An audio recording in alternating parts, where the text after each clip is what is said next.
Everyone, welcome to our ST tutorial. तो बच्चों, हम क्या पढ़ रहे हैं? हम 10th standard science 2 chapter number first ये पढ़ रहे हैं। क्या नाम है उनका?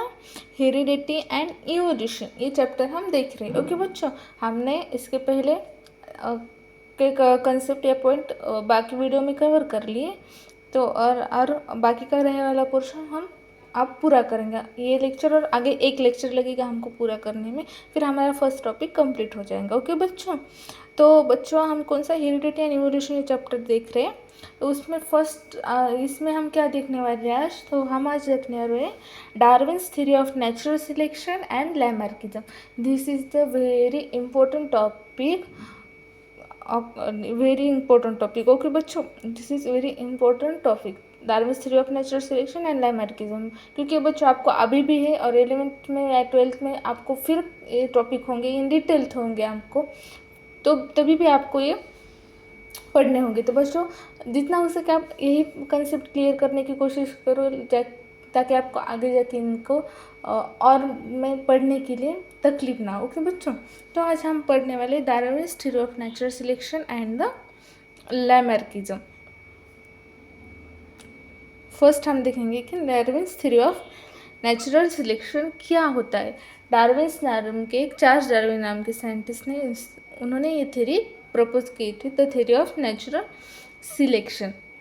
ओके बच्चों, तो उस समय ये थ्योरी प्रपोज करते वक्त उन्होंने एक स्टेटमेंट पास किया था। उनका एक स्टेटमेंट था कि देखते हैं हम क्या था उनका एक स्टेटमेंट कि only the fittest can survive. वो क्या बोलते थे?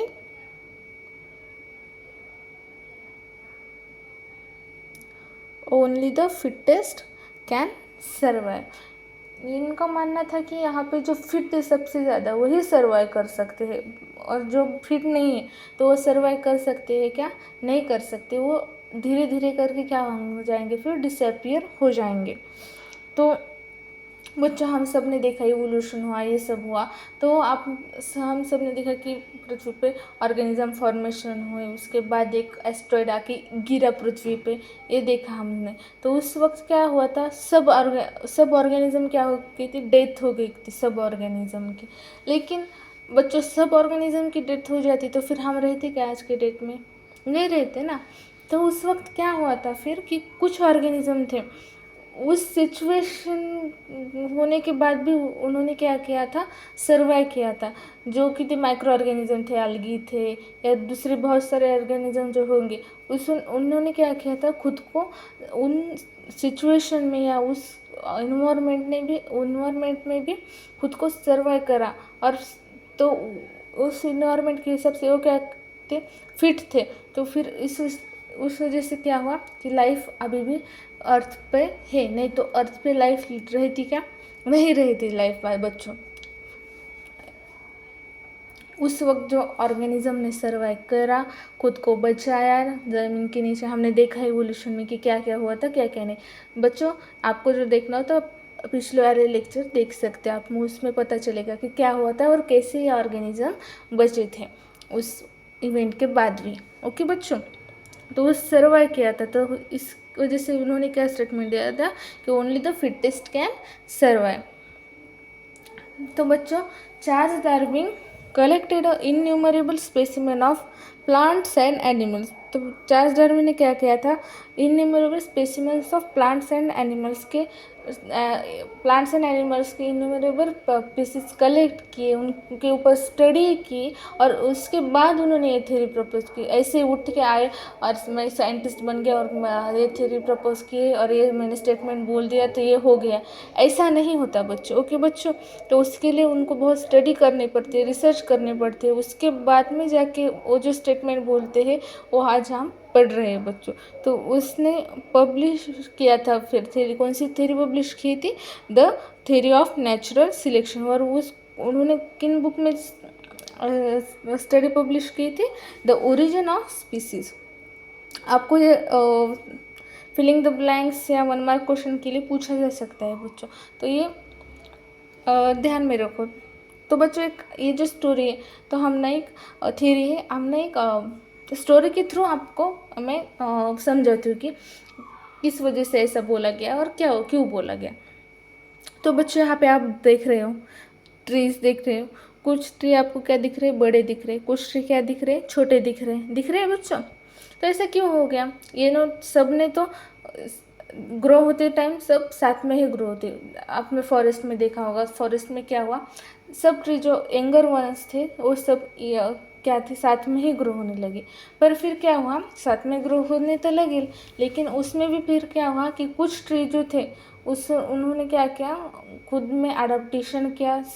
ट्री को सर्वाइव करने के लिए क्या लगता है, सनलाइट, वाटर, न्यूट्रिशंस लगते हैं। ओके बच्चों, तो ट्रीज़ ने क्या किया, फिर उनको सनलाइट सनलाइट सनलाइट मिलने के लिए उन्होंने क्या किया, पाने के लिए उन्होंने खुद को टॉलर बनाया, स्ट्रॉन्गर बनाया अकॉर्डिंग टू बाकी के जो ट्रीज थे उनके हिसाब से। फिर क्या हो गए, टॉलर हो गए, स्ट्रॉन्गर हो गए, तो फिर ये ग्रो हो गए और उस इन्वायरमेंट में फिट हो गए और वो सर्वाइव भी कर रहे हैं आज तब। पर जो उनके साथ ही कुछ ट्रीज थे वो जो साथ में ही ग्रो कर रहे थे, उन्होंने एडाप्टेशन लाया का खुद में नहीं रहा, तो इस वजह से फिर क्या हो गया, वो छोटे रह गए और वो थोड़ी देर बाद क्या हो गए, फिर डिसअपीयर हो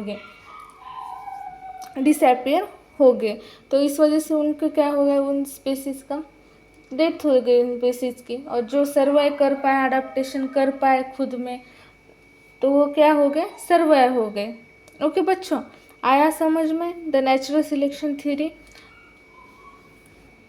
of Darwin's theory of natural selection.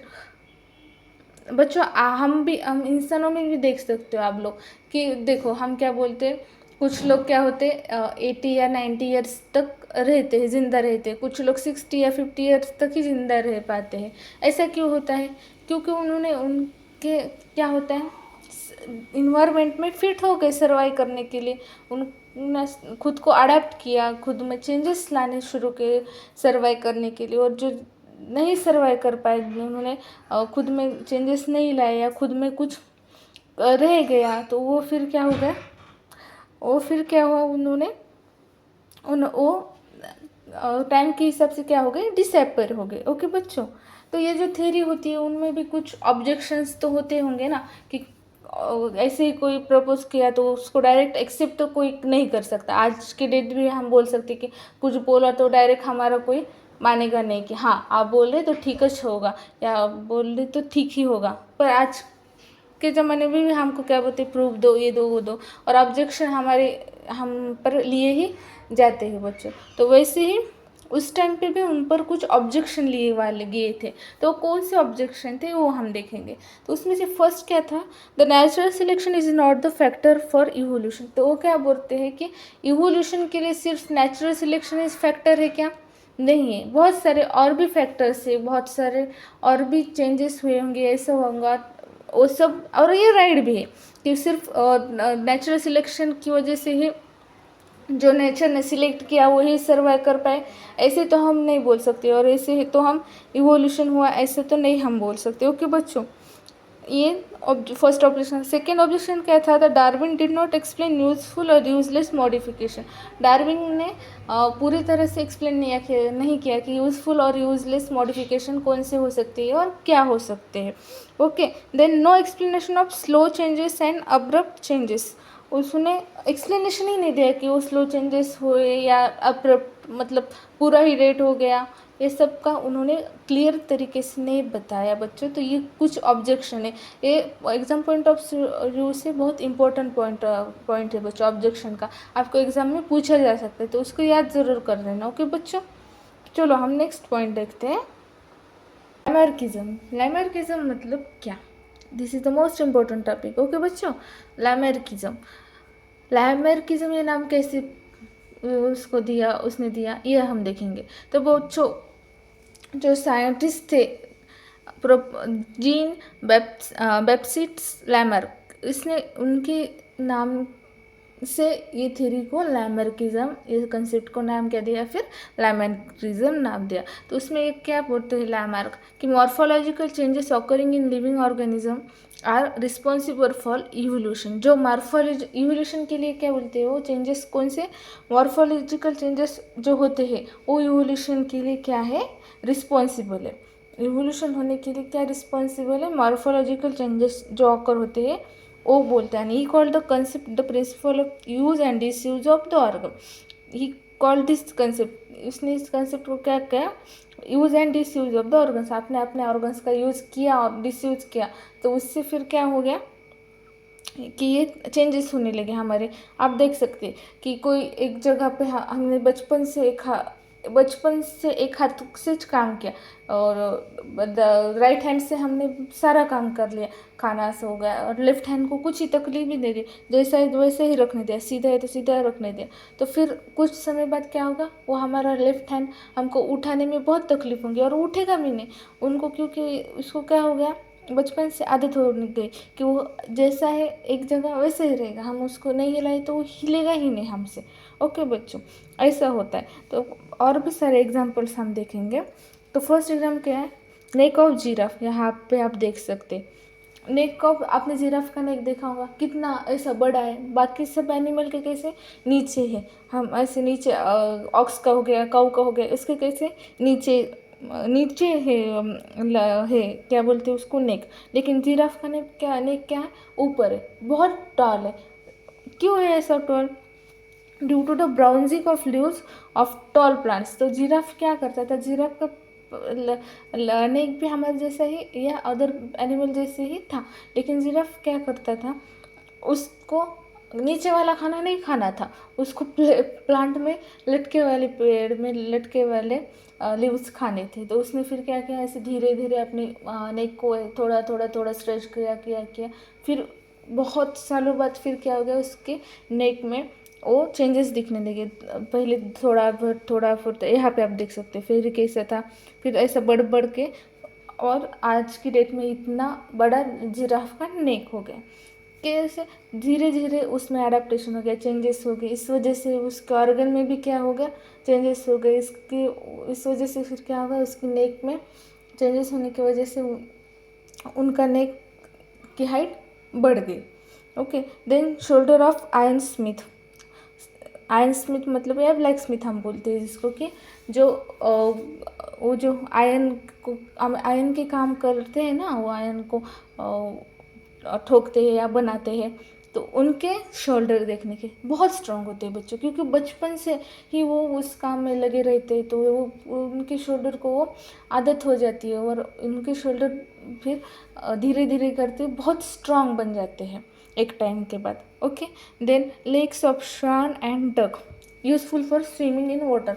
आप सब ने देखा होगा, डक को क्या होता है, पंख, उनको विंग्स होते हैं ना, वो भी फ्लाई कर सकते हैं, लेकिन उन्होंने फ्लाई किया क्या, नहीं किया। उन्होंने क्या किया, आप, हाँ, उनके लेग में ही एडाप्टेशन लाया और फिर क्या क्या, वो तैरने लगे, स्विमिंग इन वाटर में तैरने लगे। और वो उड़ते हैं लेकिन थोड़ा सा उड़ते हैं, ज़्यादा बाकी बर्ड्स के जैसे क्लाउड में उड़ते हैं क्या, नहीं उड़ते हैं।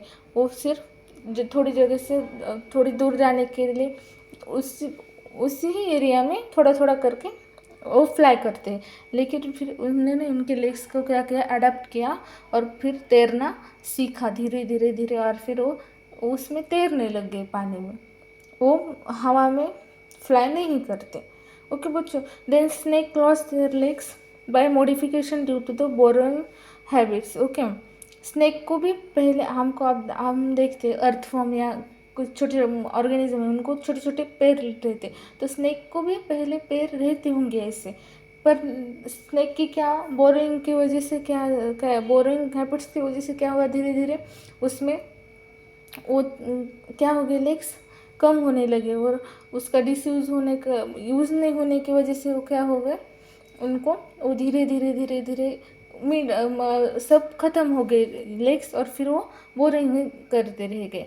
ओके बच्चों, and then lost their legs. Okay, then all these example are type of acquired character and are transferred from one generation to another generation.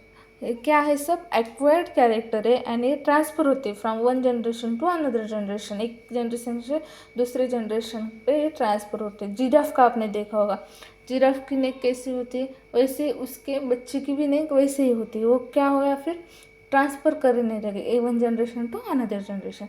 This theory is called as the theory of inheritance of acquired character और Lamarckism. इसी theory को हम क्या बोलते हैं, Lamarckism या theory of inheritance of acquired character. जो morphological changes occur होते लिविंग ऑर्गेनिज्म में होते हैं उसको क्या बोलते हैं, लैमार्किज्म। इस थ्योरी को हम क्या बोलते हैं, लैमार्किज्म बोलते हैं। ओके बच्चों, आया समझ में? तो बच्चों आपको ये वीडियो अच्छी लगी हो तो कमेंट करके मुझे ज़रूर बताना, और वीडियो पसंद आई तो वीडियो को लाइक कर देना, चैनल पे नए हो सब्सक्राइब कर देना। मिलते हैं नेक्स्ट वीडियो में, तब तक के लिए थैंक यू।